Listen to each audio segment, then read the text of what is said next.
This episode is brought to you by Shopify. Upgrade your business with Shopify, home of the #1 checkout on the planet. Shop Pay boosts conversions up to 50%, meaning fewer carts going abandoned and more sales going cha-ching. So if you're into growing your business, get a commerce platform that's ready to sell wherever your customers are. Visit shopify.com to upgrade your selling today.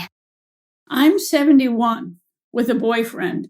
I'm more like a 39-year-old when it comes to dating. We met at a ballroom dance almost 2 years ago. This is a voice memo we got from a reader of my column a few months ago. Before that, I did a ton of online dating. I kept a diary and wrote notes in the toilet of the restaurant, and I'm not kidding about that. So dating has always been scientific, sort of scientific researching for me. We know it's like going on a trip to the dentist. Necessary, but uncomfortable. Okay, this was interesting. From the Boston Globe and PRX, this is Love Letters. I'm Meredith Goldstein.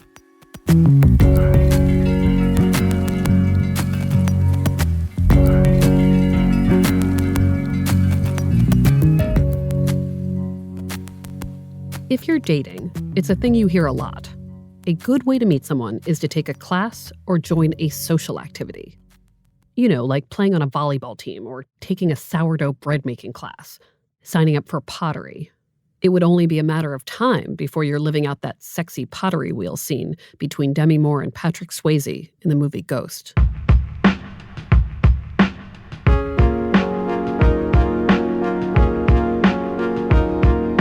Today I'm going to look at this idea that classes, activities, and clubs are a good way to find love. In my column, I have often told people to sign up for things like this, but I have to admit, sometimes that advice can feel a little empty. Because I've definitely heard stories of people feeling compelled to go play softball or whatever, and then they don't meet anyone, and they're stuck playing softball. Then again, I do know people who have had success this way. When we did a call-out this season, asking people to tell us how they met their partners, we did hear about relationships that grew out of activities and classes. Like the woman we heard a few moments ago, who met her boyfriend ballroom dancing. So does this work? Is it worth the time? And the registration fees?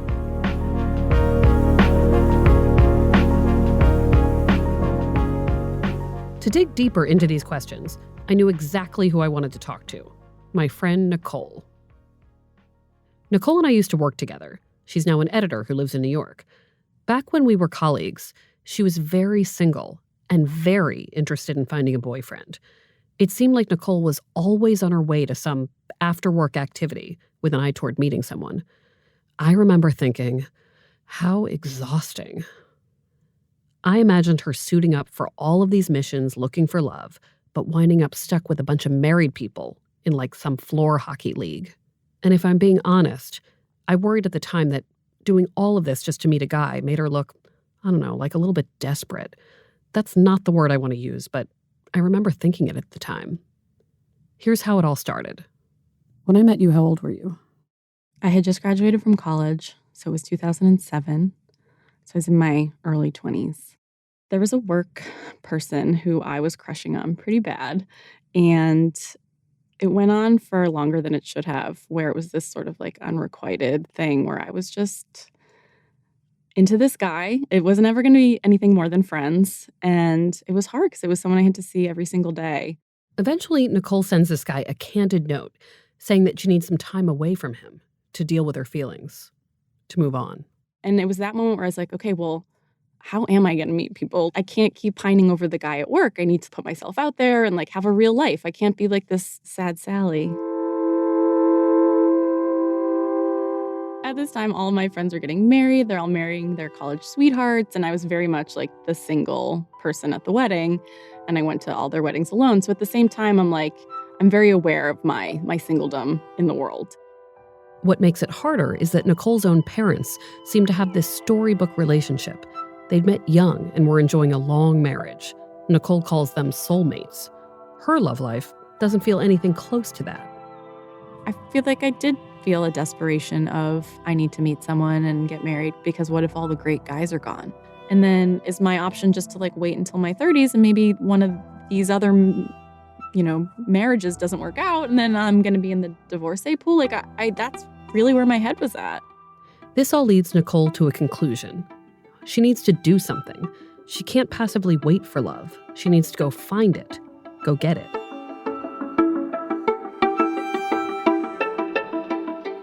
For lack of a better term, I became just like a capital J joiner. I was just gonna sign up for absolutely everything I could. I remember once I saw an ad on the subway for a dragon boat racing team, and I was like, yes, I'm gonna go do that. That sounds cool. I was just trying to get out there. I met people who weren't necessarily gonna be partners, and that was fine. It wasn't a disappointment if I met someone and it wasn't like there was like no one here for me. Like I never dated anyone on that dragon boat team, but it was awesome. This joiner mentality? Well, Nicole gets serious about it. I was actually doing a lot of running during this time, one of which was the Santa Speedo run, where you have to run down, I believe it's Boylston Street, right, in your underwear. And then I was running half marathons, which I was also training for. I was on a softball league. A friend of mine started a bowling league. I did competitive beanbag tossing through Social Boston Sports. I joined a floor hockey league with people at work. I signed up for a painting class, like a real one, not one of those paint nights. I was a volunteer at the Boston Marathon water station. I signed up to perform at Mortified, and then I set other various challenges for myself to just say yes every time people asked me to do things. We started a book club. And we started a book club. Oh, yes, our book club. Yeah. Starting a young adult book club, like with immediate friends, is maybe not the way to meet Do you singles. know that I did make out with one of the only two guys in that Shut book up. club? Who? I think part of the reason why so much of it was athletic is I felt like it just felt like such a one-to-one connection of, oh, I'm doing something. I'm like actively doing something. It could never feel passive to me if it was something that I was throwing my whole body into. Did you see potential suitors at these events? Yeah, of course. I mean, there were cute guys there, and I certainly talked to people there, but it never got to like the next level of, should we go on a date, or would you want to go on a date, or even can I get your number, that sort of thing. When you go with single girlfriends, I don't know if this is just me or if this is everybody, but I get this air of desperation and like the scanning the crowd and the like prairie dogs scanning the horizon of like, where are the potential dates for me? After a while, it just started to make my skin crawl when you realize that everyone else is doing it. Everyone is scanning the crowd, but no one is actually crossing the space to connect. I need to say here that Nicole is generally a very positive person, but this whole effort wears on her. It was super exhausting. It wasn't like every single day I was doing this. I was taking breaks and eating a pint of ice cream in front of The Bachelor and not feeling great about myself. That was the reality of the situation too. Like it was both things at the same time. Still, even though Nicole doesn't meet the love of her life, she finds something else. She's more confident. I felt like there was this interesting thing that happened in that, yeah, I was putting myself out there and it'd be great if I met people, but it kind of gave me this sense of self where when I was out at a bar or where I was like, I don't know, in the airport, for instance, that I could just randomly talk to someone. I had enough to bring to that conversation in a pinch that, I don't know, it just made me feel like a little bit more self-assured to have all this stuff going on.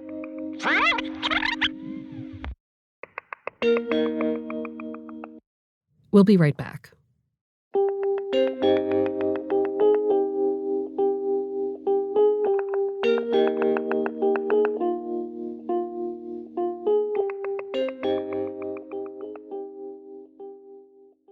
Here at Life Kit, NPR's self-help podcast, we love the idea of helping you make meaningful lifestyle changes. Our policy, don't be too punishing on yourself or too grand in your goals, which is why we've got shows on how to help you make little nudges to your behavior and create habits that stick. Join Life Kit to get the tools you need. Listen to the Life Kit podcast from NPR. Ryan Reynolds here from Mint Mobile. I don't know if you knew this, but anyone can get the same premium wireless for $15 a month plan that I've been enjoying. It's not just for celebrities. So do like I did and have one of your assistants switch you to Mint Mobile today. I'm told it's super easy to do at mintmobile.com/switch. Upfront payment of $45 for 3-month plan, equivalent to $15 per month required. Intro rate first 3 months only, then full price plan options available. Taxes and fees extra. See full terms at mintmobile.com. So Nicole develops this new mindset because of all of these things she's got going on. And even though there's no partner yet, it feels like she's building towards something. I just think doing those things made me like more marketable to the dating world. I hate to say it like that, but it's true. In a way, I felt like I was building up my dating resume so that when I got on the job interview, aka the first date, I was like, see, here are all of my qualifications for being a cool partner.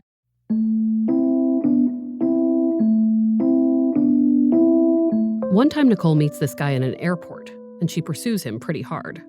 We did wind up going out a couple times, and I remember he called me once, but I missed the call because I was out on the boat. She was out, on that dragon boat. And I remember feeling so cool, like, here is this very good-looking guy, and I am not available because I have something else to do that is more important than him.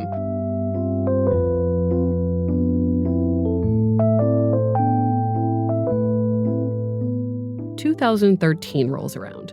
Nicole still doesn't have a boyfriend. She makes a New Year's resolution. She's going to go out and do something every day. And if someone invites her somewhere, she'll say yes, no matter what. So when her friend Patrick invites her skiing in New Hampshire one spring day because his wife can't make it, Nicole says yes. The two of us go, and the whole day he's sort of like picking out guys for me on the slopes. He's like, what about that guy? What about that guy? He was like constantly trying to like help me find a mate. And I'm not a big skier and I used to ski a little bit, but like, it's not a lot to see. People are wearing like goggles. You're in goggles. You do not meet people on the slopes. You're not talking to strangers there. I mean, the only time you're like congregating is when you're waiting in line for the lift or like maybe at the end of the day if you're going to have a couple beers at the bar. It's pretty warm on the slopes that day.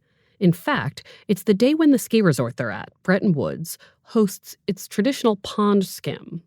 The pond skim is like this big spring party. Skiers and snowboarders are trying to glide over this small pond at the bottom of the slopes without falling in. We were standing at the pond skim, and we're watching all these people try and clear this pond. And just one guy comes down, and he's wearing a red onesie with the butt flap open. And he gets across the pond just about until he totally eats it and falls into the water. And I said to Patrick, no, that's the type of guy I should be dating. He just looked like someone who was like living his life in this like happy, energetic way. And like that was really attractive to me. That is what I wanted for my own life too. So then Patrick goes to the bathroom and I see this guy come back out. He had like changed his clothes or whatever. And I went over to him and I said, hey, did you just do that? That pond skim, which is like worst opening line ever. But we started talking and it turned out we lived like a couple blocks from each other in Boston. This conversation leads to beers back at the lodge. And that leads to an exchanging of information, which leads to a text from this guy as Nicole and Patrick are in the car on their way home. Before long, Nicole and the guy in the butt flap onesie are going on a date. And then some more dates. Soon, they're legit dating. I never had to guess if he was into me or not. He just was acting like a guy who was interested. He was setting up dates and we were going on those dates. And it was just very quickly became obvious that we were headed toward the being in a relationship. And I think it was maybe like a month or so later that I think he sent me flowers to ask me if I would be his girlfriend, which is like really cute. What's interesting is that Nicole says that had she come across this guy on a dating app, she might not have swiped on him, partly because he was 3 years younger. I think I probably would have discounted someone younger than me on sight alone. And like, I'm so glad I didn't, obviously.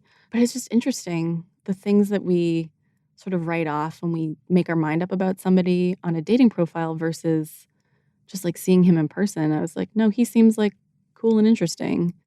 Nicole and her partner have now been together for 6 years. Last fall, he proposed on a walk through the Brooklyn Botanic Garden. They're getting married in November. Did your half-decade of joining and class taking and sports bra wearing, like, is that what got you to the relationship you have now? I think I was just like so used to introducing myself to people and talking to people and making small talk out of literally nothing. So it was just like, I wasn't going to not talk to this guy that I thought was cute because I was worried I was going to be rejected by him. If I get rejected by him, then I'm still at where I'm at before. But if it goes well, best case scenario, we get married. And like, guess what? We're getting married. Nicole says, sure, she might have gone on that ski trip even without taking all of those classes and joining those activities. But she doesn't think she would have approached her now fiancé. The biggest thing she learned in her joiner phase? The importance of keeping the stakes low. I think I started out, I want to get married. I want to find a relationship. I think I probably shot myself in the foot a little bit on some dates because I was like guns blazing. That's what I wanted. And it wasn't until like a few years in that I was like, I honestly just want to find someone that I have something in common with and I have shared interests and that I want to spend time with. It made me treat dates with less reverence, with a little bit more fun. I was not going to let myself be beaten down by this thing that routinely was trying to beat me down. Life is too short, I think.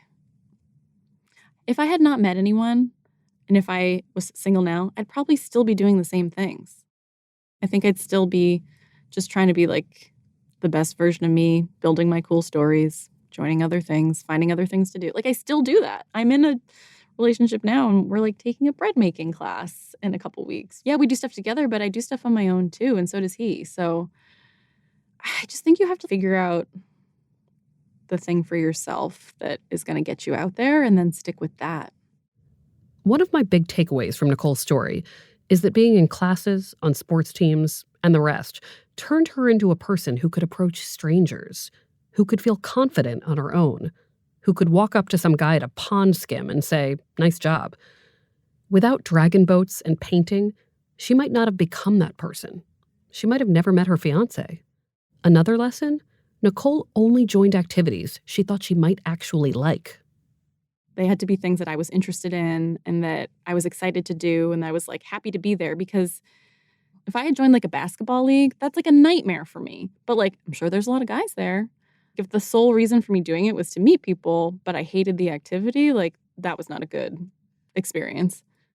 Also, by pursuing this stuff, she found a like-minded partner who was open to new experiences. Not everyone wants to ski or take a bread-making class, but there's a pretty good chance that a guy in a butt-flap onesie is open to new things. I have to say I'm a little ashamed that I ever saw any of Nicole's efforts as sad or trying too hard. I'm glad she pushed herself. She put in real work, and she wasn't afraid to show it. I just didn't understand that before. If I've learned anything on this season, it's that more of us should be open and honest about what we do to meet someone. Because love doesn't happen when you're not looking. It just doesn't. When it comes to classes and activities for singles, it can be tough to choose. Nicole, the expert, advises that it's better to join clubs and activities on your own instead of with a group of people you already know. Running clubs are especially conducive, she says, to meeting people, as are things like softball leagues, because there's a lot of waiting around. Who's up next? When am I on deck? You know, you have questions built into what you're doing that you can be asking. That way you're not asking someone a personal question like, so where are you from? Like, what do you do? Are you married? As a non-sports ball person who is not going to join any of these leagues, I can tell you that the book club I started with Nicole did seem like a good way to meet people, had we stuck it out long enough to get more members, who were friends of friends of friends. Worth mentioning, when Erin and I took that beer class at the Cambridge Center for Adult Education, our teacher, Chris, told us that many singles come to the school specifically to meet others. She does warn that in Cambridge, at least, 80% of the class takers are women. But, you know, for some of you, that's good news.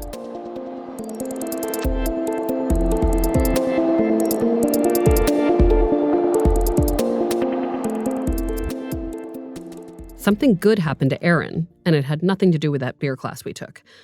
Remember that guy she had a good date with a few episodes ago? Art Dad?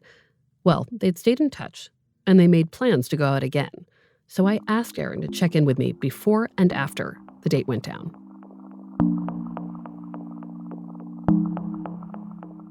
Hey, Meredith, it's Erin. Sorry I sound so weird. I've had a cold this week.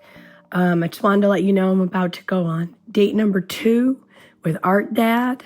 I think it's been about a month since I last saw him when we went to the Harvard Art Museum. He's been really busy with his work schedule and with his kids.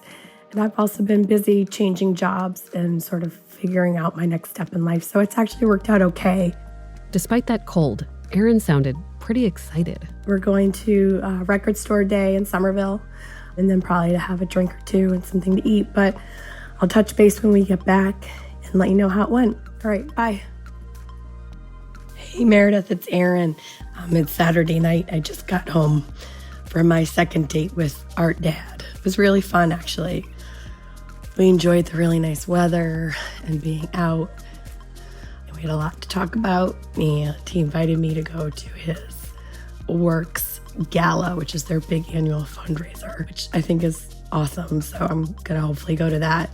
So we'll see what happens. We had some drinks, had some dinner, had some ice cream, and then I came home to try and get better from this cold. But it was a successful second date. So I'll keep you posted on what happens next. Okay, bye. I know. It's early. This all might amount to nothing. I get that. But hearing Erin happy makes me really happy. And it makes me think that whatever happens with Art Dad, there are people out there that Erin can connect with. That she can still have fun on dates after all she's been through. And that's no small thing.